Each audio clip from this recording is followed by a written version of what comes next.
Buenas tardes. Nosotros hablaremos sobre la Revolución Cubana. Este es un trabajo de la materia de Historia Universal Contemporánea de la Escuela Preparatoria de Matehuala. Soy perteneciente al grupo 29. Mi nombre es Ramos Alemán Nicolás. Comencemos.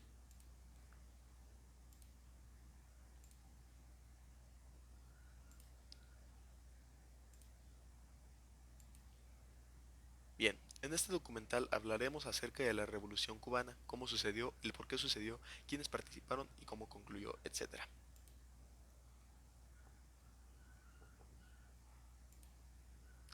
¿Qué es la Revolución Cubana?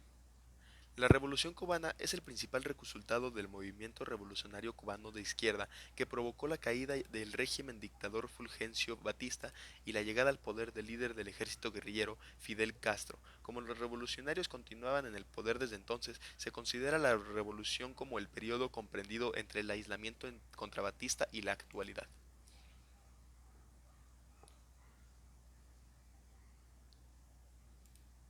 ¿Qué buscaban? El proceso iniciado el 1 de enero significó en apenas 3 o 4 años un cambio de base y radical para un pueblo que, a excepción de la capital, vivía asolado por la desocupación masiva, el analfabetismo, la destrucción, la desnutrición y la muerte por enfermedades curables, donde la dependencia y sumisión al imperialismo yanqui era tal que La Habana era conocida como un gran burdel donde los marines y ricos estadounidenses se divertían a sus anchas con total impunidad. El triunfo de la batalla de Bahía de los Cochinos, acción cumbre de las milicias revolucionarias, demostró que todo aquello había terminado definitivamente y que no es tan fácil derrotar un pueblo insurrecto por más maquinaria militar que tenga el enemigo. ¿Cómo dio inicio?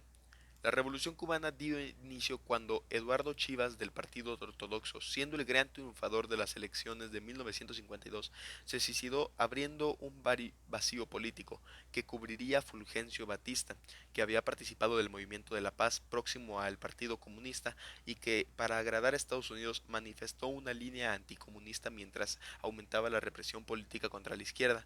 En ese contexto, Fidel Castro organizó el 26 de julio de 1953 el asalto al cuartel de Moncada en Santiago de Cuba, la segunda guarnición militar del país, una acción que sería el inicio de la insurrección popular para tumbar a la dictadura, pero su fracaso reforzó momentáneamente al régimen. El aumento de la represión aisló a Batista, que en 1954 fue designado presidente tras unas elecciones sin competencia que distendieron la vida política gracias, entre otras cosas, a la liberación de Castro y su partida al exilio. El inicio de la revolución. En México, Castro organizó la expedición del yate Grama que desembarcó en Cuba en 1956 noviembre. Pese a su derrota inicial, Castro y su movimiento 26 de julio crearon un foco guerrillero en Sierra Maestra, provincia de Oriente, que sería la base del ejército rebelde. El M-26 había surgido de la izquierda del Partido Ortodoxo con una ideología igualitaria, socializante, nacionalista y antinorteamericana.